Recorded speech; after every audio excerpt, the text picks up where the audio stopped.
SRMU சார்பில் பொது வேலை நிறுத்த போராட்டத்திற்கு ஆதரவாக திருச்சி ரயில்வே டிஆர்எம் அலுவலகம் முன்பு ஆர்ப்பாட்டம் நடைபெற்றது. மத்திய அரசின் தொழிலாளர் விரோத போக்கை கண்டித்து மத்திய தொழிற்சங்கங்களின் சார்பில் இந்தியா முழுவதும் பொது வேலை நிறுத்தம் நடைபெற்று வருகிறது. இதன் ஒரு பகுதியாக போராட்டத்திற்கு ஆதரவாக எஸ்ஆர்எம்யூ சார்பில் திருச்சி ரயில்வே ஜங்ஷன் வளாகத்தில் உள்ள டிஆர்எம் அலுவலகம் முன்பு ஆர்ப்பாட்டம் நடைபெற்றது. எஸ்ஆர்எம் தொழிற்சங்கத்தின் பொதுச் செயலாளர் வீரசேகரன் தலைமையில் கண்டன ஆர்ப்பாட்டம் நடைபெற்றது.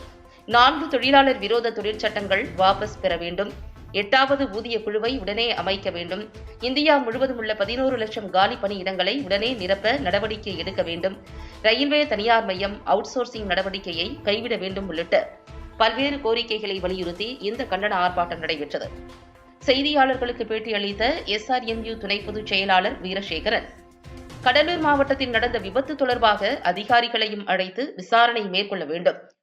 இந்த விபத்தில் தொடர்புடையவர்களை உடனடியாக பணி இடைநீக்கம் செய்ய வேண்டும்.